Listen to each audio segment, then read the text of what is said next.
Welcome back to Storytime Fans. It's kind of more of a somber story. I was watching Philip DeFranco show today, and he was talking about how. I'll try. I'll see if I can link the video in the description. But he was talking about how so-called panhandlers at the time were. Ended up killing somebody, but they weren't panhandlers, and then like you know, still help people, Now, the problem is I live in a small town in Oregon, Cottage Grove, Oregon, and there's a huge problem here. This story. The Storytime story is different because it happened to me. I was in the eye of the storm, as you would say. So a dog went missing. From some people that lived in Washington. It was all over Facebook. It was this little white pit bull. It was this super cute little pit bull, Anna. I wanted to do a documentary on it after finding out everything. But watching this video, Philip DeFranco video, I decided that I should just speak out on my side and then see if people think or would be willing to support me doing a documentary, because I've been told, like, that's dangerous. That's dangerous. Don't do it. It's dangerous. I really don't fear anybody. I don't fear anything. Things happened in my life earlier, and I don't as far as fearing things, I don't fear things. There are still things that I dislike, but we can get into that later. So anyway, this little dog had been missing, and these people that we are actually now friends with, they were looking for their dog. At the time, I just saw it on Facebook. I would share it. You know, it's like, oh, that really sucks. These people are missing their dog. And then one day, I'm cooking dinner.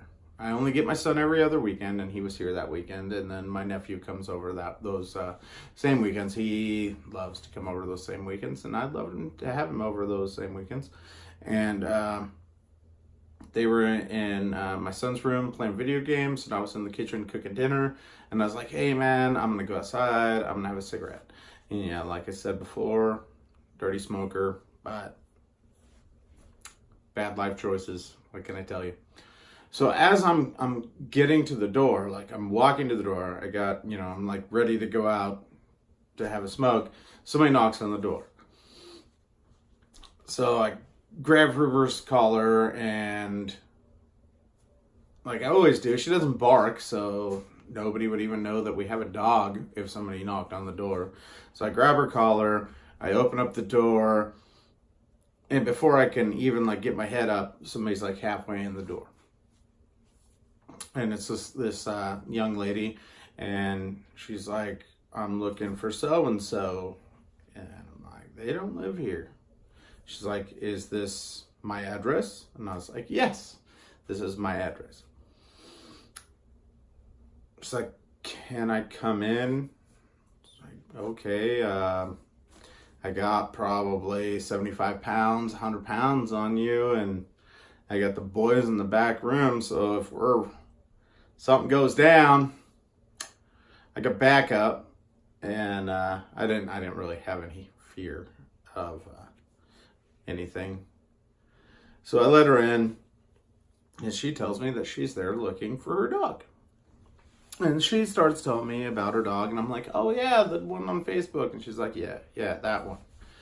So I'm like, okay, cool. So why are you at my house, type of thing? And so she starts telling me that I talked about it before, the Can Liberators, the son of one of the can liberators was on some CCTV at stores telling them to take down the flyers because he found his dog. So she spent a little bit of money. I mean, she knew more about what's going on in this town than I knew about what was going on in this town. And after all of this, I found out more about what's going on in this town than I knew what was going on in this town. I don't have fear walking down the road in this town, but apparently you should have fear walking down the road in this town. So, anyway, the kid potentially knows something, so she wants to know if that's where he lives. She shows me his picture. I'm like, yeah, that's where he lives. She's totally terrified of these people. And I'm like, you don't need to be afraid. Like, yeah, they're my neighbors. You don't need to be afraid. So she wants to talk to the other neighbors, but she's afraid to be out on the street by herself. So like, can you like watch me? I'm like, yeah, I'm on my way out to smoke anyway. Like, let's do this. So I step out, sit on the porch, have a smoke. She goes and talks to the neighbors, and I just hung out, made sure that like nothing happened. And she was afraid that the can liberators would find out what was going on. And I'm like, don't worry about them. Like, everybody else in the neighborhood would put down their lives to help you find your dog. I mean, we're not bad people. None of us are bad people. But, I mean, I don't even think they're bad people. They're just confused, maybe. But I don't even know. Like I said, I want to do a documentary on this, and I was told, it's dangerous, it's dangerous, it's dangerous. So I'm like, okay. So I haven't, and I wouldn't even know where to begin. There's some people that I know, hopefully on Facebook, that see this, that would be like, I'm totally down, because this story goes deep. It goes deep, and this town, apparently, is not what it seems.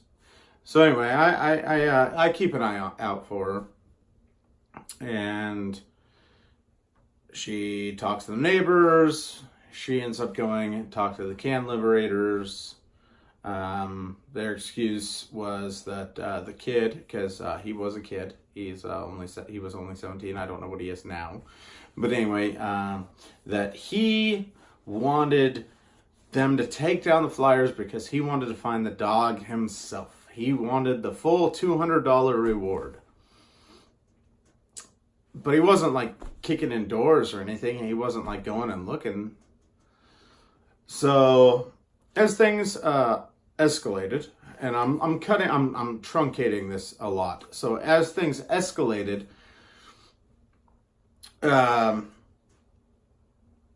she ended up going back to Washington, and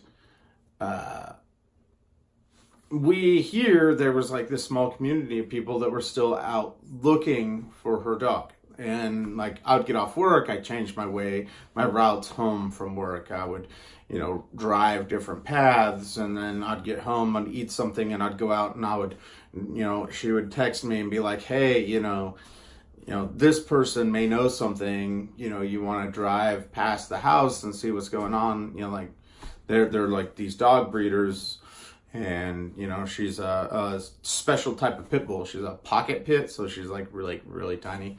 And I'm a pitty lover. I got my own little pit bull, and so I'm like, yeah, I'll drive out. I'll check out this place. And so I'd drive out and I'd check out the place, and generally nothing. I mean, 100% nothing. I never saw anything. I never heard anything, but I would hear the neighbors talk, and I would let her know what they were talking about, like about what was going on. And I don't care if they know. I mean, I was just trying to find this dog, and And, they never said anything that incriminated themselves. But, like I said, I don't know. I'm not picking a side here. I'm not picking a side, but so anyway, so they ended up finding the dog, but it was like, almost 2 weeks that the dog was missing. Anna had, 6 fractures. I hope I'm remembering this correctly. If I'm not remembering this correctly, I'm slurring my words a little bit. I'm a little bit drunk, but that's okay. So, I think 6 fractures, and there's a possibility still now that they might have to take off one of her legs. They're doing rehab. They're dumping all their resources into taking care of their dog. I love that dog. I love those people. I don't know what really happened as far as where she was, but the vet did confirm that she was not outside. In Oregon, if you're outside for 14 days, and I remember the time, it was pouring down rain, she was dry. She was barely damp. She was malnourished, and then she had 6 fractures. She was actually really clean when they got her, and they couldn't give her a bath, and she didn't smell like a dog that had been outside. I've had dogs when I was a kid. I mean, if you want to get into my childhood, me and my brother just talked about it, and I can give you some fucked up stories about that. But anyway, my broken leg. That will be the next story. So anyway, so they got her. Took her home. She's messed up. There's still, this has been months. This is months old. And people in Cottage Grove they have made that dog their mascot, and I don't blame them. Like, the whole story is amazing that they actually got their dog back. But the thing that came up, so talking to this young lady afterwards about everything, she had talked to the police, and she was out looking for her dog. And look at me, my this grizzled up old, she just comes to my fucking door. She's not afraid of me. But they told her, you don't go out at night by yourself in this town. It might look like a sleepy little town, but it's not a sleepy little town. It's there's a lot of shit going on. And basically it's the meth and the homeless. And she went out and she met a lot of the homeless people. And she is willing, she wants this documentary that I want to do to happen.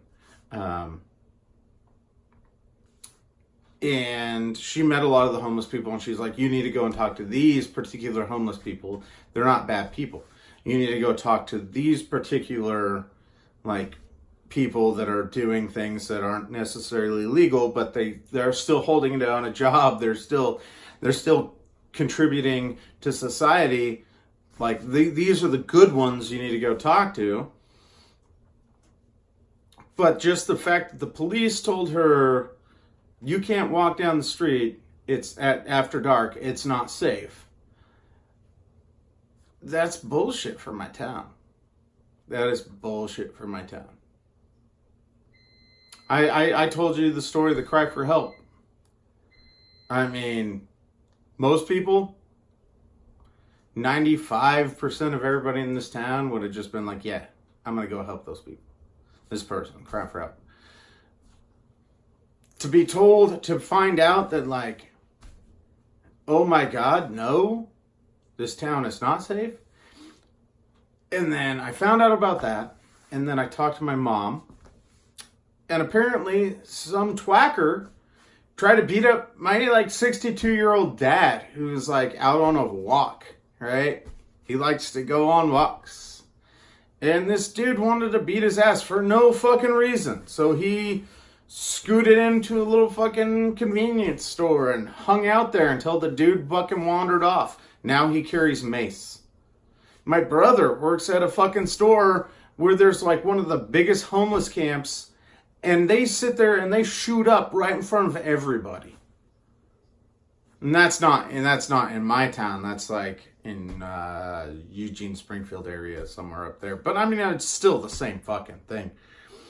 And I would like to go around. I would like to interview these people. I'd like to find out like what their stories are. What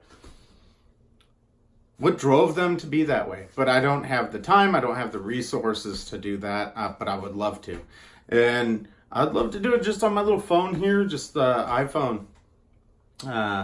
Maybe get a couple of dudes, you know. I would feel awkward taking like my wife or my brother's wife or, you know, any female into a camp like that, because rape is like off the charts in those camps. It's ridiculous.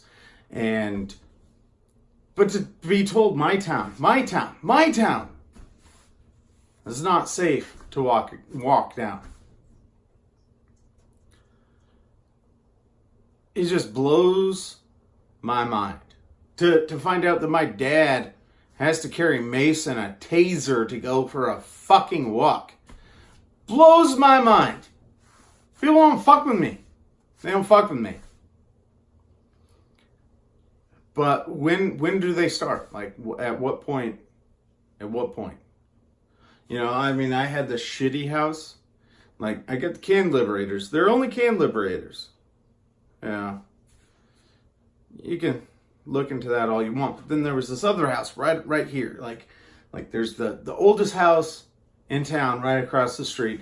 And then there's the house right next door. And when we moved in here, it was a little wild. It was, you know, but it was nothing crazy. Like, kind of party nights every now and then and such. But then the lady that was renting the house, she got sick and she moved to California. And then like this tweaker hive formed there. And they were fucking stupid. Like, they had like this really stupid, like fucking $10 Walmart, like, camera out in this tree in their front yard, and you could see it. Everybody knew it was there. And so the cops were like, oh yeah, because, you know, I talked to the cops. I'm like, yeah, I don't want them there. I slept with a loaded gun. That's how shit got. The woman, she's a better shot with that gun than I am. And I wasn't afraid when I left home. Like, she knew where it was, and she knew, shoot center mass, drop them. And that was fucked up. That was fucked up for me. That was like the first bit of like a small town, like all of a sudden, like, oh yeah, fuck, this is fucked. So we talked to the cops, and the cops are like, oh yeah, we know about the camera. That's why we send one police car down the main road. We got one sitting in the parking lot and the other two down the back street, and we just catch them as they're running out like roaches. I was like, fuck yeah. But they never told me then. None of the police have ever told me what they told this lady looking for her dog. That it's not safe. You don't go out at night. It's not safe. You don't go out at night.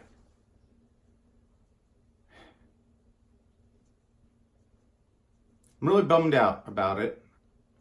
And the Philip DeFranco show just really hammered that home with somebody rolling down their window, handing out some money, got stabbed and killed.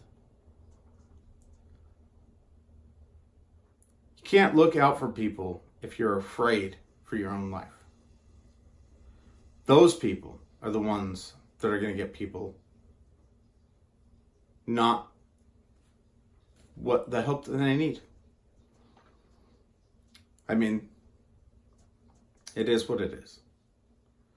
I guess. I don't know. I fucking hate it. I wish there was something I could do about it. I would like to do a documentary on finding Anna and the rabbit hole that opened up. If you guys want to see that, please hit a like button. Seriously. That's how I'm going to count it. If I get 10 likes, I'll start figuring out what I need to do to figure out what to do the Finding Anna